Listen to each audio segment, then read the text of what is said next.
I'm sure you know what that sound is. But if you don't, it's not something you ever want to come across on a hike. That would be the sound of a rattlesnake. Rattlesnakes are some of the most evolved snakes alive today. And you don't have to take my word for it.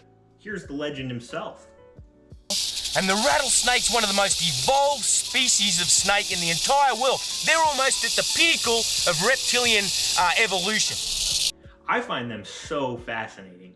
And I know this sounds stupid, but I really want to catch one with my hands one day. Very easy to manipulate. They belong to the family Viperidae, described as snakes with long, hollow, venom-injecting fangs attached to movable bones in their upper jaw called maxillaries that fold back when not in use.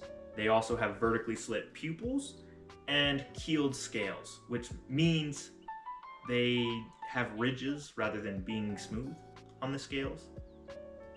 I'll put up a picture.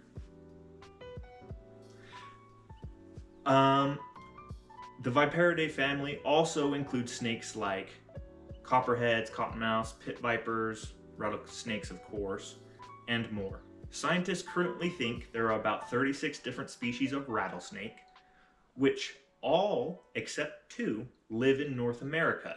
The other 2 are located in South America. Arizona has the most amount of different rattlesnakes. They have 13 different rattlesnakes, which is crazy. That's so many different types of rattlesnakes in one small area like that. So it's like, you know, you go to Arizona, your car's gonna melt, you're gonna see 100 different rattlesnakes, you know, just regular day in Arizona. Now, the cool stuff. The abilities, hacks, stuff like that these rattlesnakes have evolved to have. So rattlesnakes have some of the most dangerous venom in the world. And the rattlesnake with the most toxic venom is called the Mojave rattlesnake.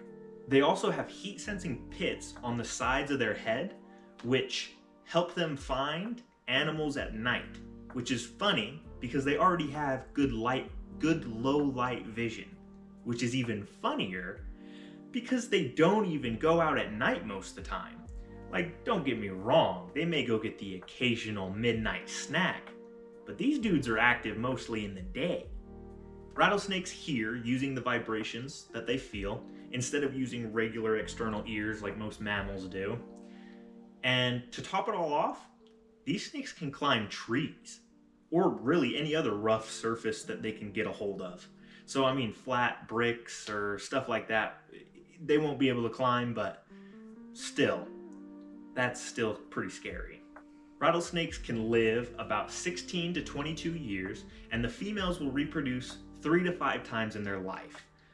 Unlike most snakes though, rattlesnakes don't lay eggs. I know, weird, right? Like most mammals, they actually gestate in their stomach for about 6 to 7 months and then give birth to like 50 to 20 of them. And these babies will all be like 6 to 12 inches long. The snakes will grow pretty rapidly, going from 6 to 12 inches to about 3 feet on average within the first year or two. And that means they have to shed a lot. They'll shed roughly 2 to 4 times a year at the beginning and slow with age. And each time they shed, their tail will add a segment to their rattle. Speaking of this infamous rattle, I hate to break it to some of you, but their tail is not the same as a maraca. I know. It's made of keratin, and it's hollow scales that, when vibrated against each other, make the sound. Sorry, that one hurt my heart too. I genuinely, for the first 16 years of my life, thought that there was some kind of beads or something in a rattlesnake's tail. I don't know. It hurt my heart to find out that it wasn't like a maraca. The largest rattlesnake is the eastern diamondback, which can grow up to about 6 feet on average, but some have been recorded at like 7 or 8 feet long. That's giant. And with all that size comes the weight. They are 2 to 4 pounds, with some getting to 10 pounds. That can't be right.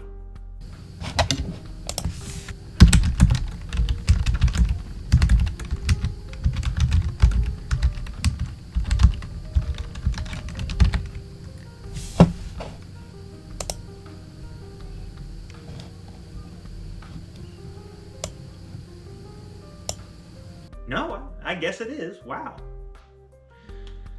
The smallest of these snakes is called the pygmy rattlesnake, which, as its name suggests, is small. They only get to be about 1 to 2 feet long as a full-grown adult, and will only weigh about 150 grams or maybe 5.4 ounces. That's you could barely feel them. They're nothing. Rattlesnakes also hibernate through the winter. Well, kinda. They actually do something called brumination. I actually don't know if that's how it's pronounced. I hope I didn't butcher that. But brumination is similar, but the snake isn't fully asleep the whole time. They are, however, lethargic, and they will slow their metabolic rate about 70%, and this will help them so that they won't need food or very little food during the winter months when it's cold.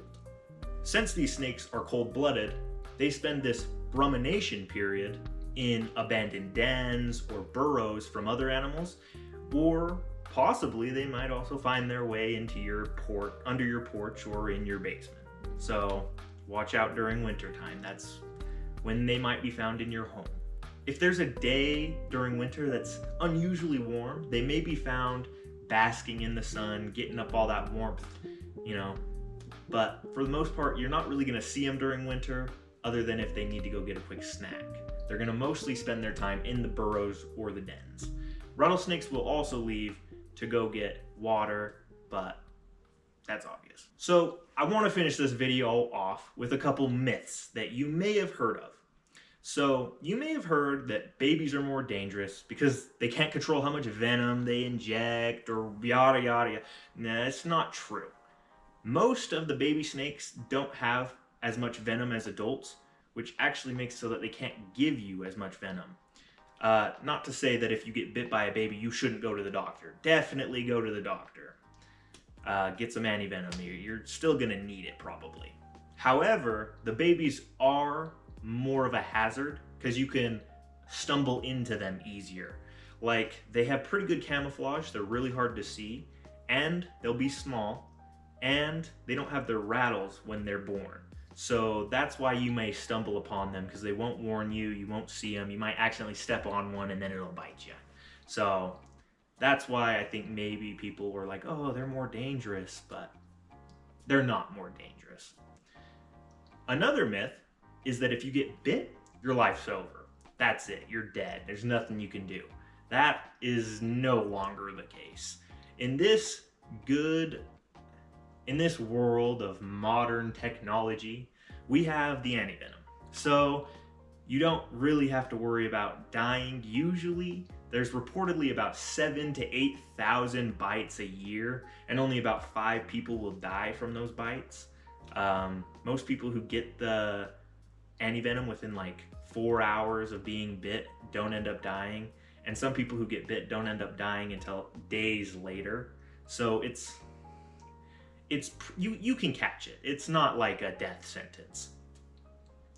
Most people who are bit, though, are usually men in between ages of 18 through 25, and it's usually because they are either intoxicated, doing something stupid, or both.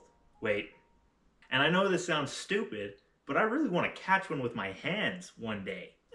Let's not talk about it. That's all I have for this video. And so if you'd like to see more, or if you liked the video, please do that. Let me know. If there's anything you want me to talk about, please leave a comment. And stay curious.